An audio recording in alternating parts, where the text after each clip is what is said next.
세계에 대한 궁금증을 시원하게 풀어드릴 리포터 오세영입니다. 째깍. 현재 대한민국에는 한 개의 시한폭탄이 가동되고 있습니다. 바로 초고령 사회 진입이라는 시한폭탄인데요. 이 폭탄을 빨리 멈추게 하지 않으면 대한민국의 미래도 멈추게 될 겁니다. 그렇다면 어떤 해결 방법이 있을까요? 그 해결 방법을 찾아서 저와 함께 보건복지부 찾아가 보시죠.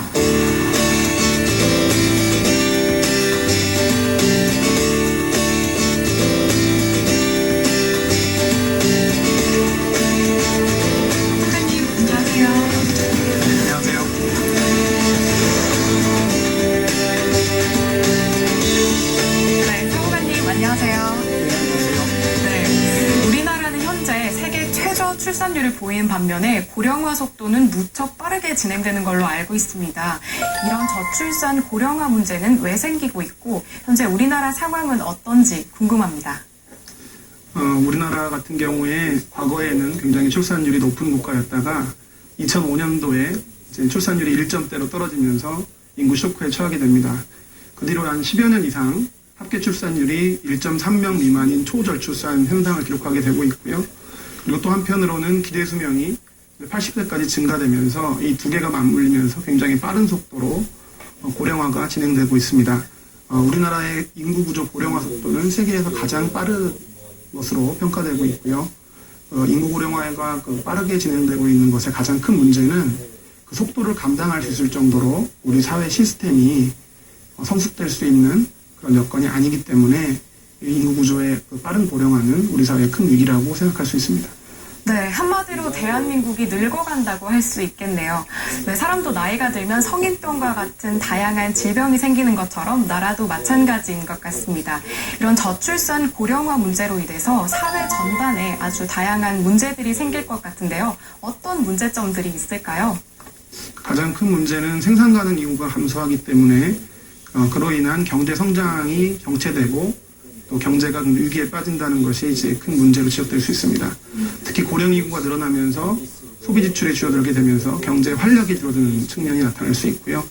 그리고 국방 측면에서 보면 병력 부족 현상이라든지 교육 측면에서는 학교나 아니면 교원이 이제 남아도는 문제라든지 그리고 지역사회로 가게 되면 농어촌이 빠르게 공동화된다는 그런 여러 가지 사회경제적 파급 효과를 가지고 있습니다.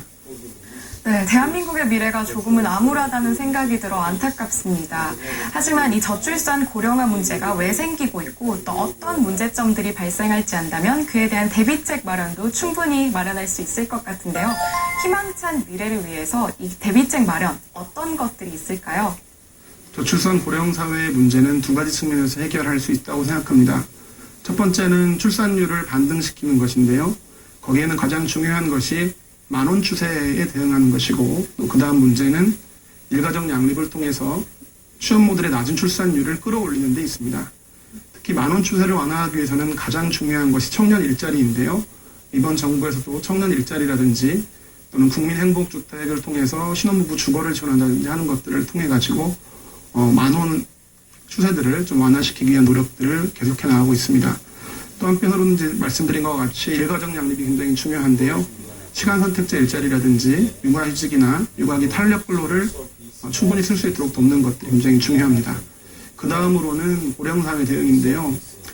고령사회 대응을 단순히 고령자에 대한 복지를 늘린다는 측면뿐만 아니라 고령사회가 새로운 기회가 될 수 있도록 실버 산업을 육성한다든지 그리고 길어진 인생 후반부에 대비할 수 있도록 고령자에 대한 고용이나 복지 시스템들을 구조적으로 개혁하는 문제들을 같이 생각해 볼 수 있겠습니다. 네, 오늘 여러 가지로 좋은 말씀 감사합니다. 네, 저출산 고령화 문제는 우리 모두의 문제로 모두가 함께 힘을 모아야겠습니다.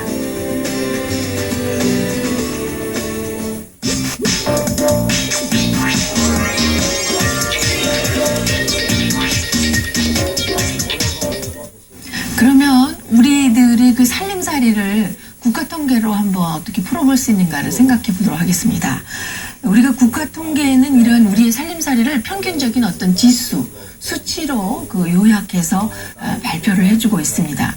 그래서 이렇게 살림살이와 관련된 통계를 우리가 경제통계다라고 정의를 한다면 이 경제통계는 그 나라의 경제를 이해하고 또 경제 정책을 살펴보는데 굉장히 중요한 그러한 그 자료가 되겠죠. 여기에서는 1인당 그 국민소득, 그 GDP, 물가 이런 것들이 여기에 관여가 되는데 여러분 그 국민소득 통계는 우리나라의 그 경제 규모 또는 산업, 소득 수준을 파악하는 데 아주 결정적인 그 지수라고 할 수가 있겠습니다. 그래서 그 경제주 규모를 살펴보기 위해서 우리가 그래프 상에서 그 예전에 그 1950년대부터 어떻게 변화했는가라는 것을 그렇게 일목요연하게 그래프로 보실 수가 있는데 한국 전쟁 직후인 1953년도에는 13억 달러에 불과했지만 최근인 2013년에는 그 1조 3,043억 달러로 그 53년도에 비해서 1,300배나 증가한 것을 이 그래프상에서도 보실 수가 있습니다. 그래서 이 총 그 국민소득을 그 인구수로 딱 나누어서 살펴보면 그 1인당 국민소득이 되는 거죠. 그래서 우리가 이거 1인당 GDP다 해서 굉장히 중요한 그런 그 인덱스인데 우리나라 총 소득, 그것을 GNI라고 하는데 이것을 사실은 달러로, 왜냐하면 국제적인 비교를 위해서 달러로 전환한 다음에 인구 총수로 나누어서 구하는 그러한 통계가 바로 1인당 국민소득이 되겠습니다. 그래서 이러한 1인당 국민소득은 국민들의 어떤 평균적인 소득 생활 수준을 나타낸다라고 할 수가 있습니다. 그런데 이러한 그 1인당 GDP 이러한 것들이 달러로 환산되기 때문에 달러 변환이 여기에 영향을 준다라고 감안해서 우리가 그러한 1인당 GDP에 대한 통계를 잘 그 해석을 해야 되리라고 생각이 됩니다. 그러면 우리가 1인당 국민소득이 그 인구 총수로 나누어서 구한다라고 했는데 1953년도는 67달러였습니다. 굉장히 먹고 살기 힘든 그런 때였죠. 그런데 이제 77년에는 1,000달러, 94년에는 10,000달러, 그 다음에 2006년에는 2만 달러를 돌파를 했습니다. 그래서 우리가 이러한 그 변화, 급격히 변화한 거죠. 이런 것이 바로 우리나라 산업의 급격한 발전, 이것을 바로 나타내는 그 중요한 통계 지수임을 알 수가 있습니다.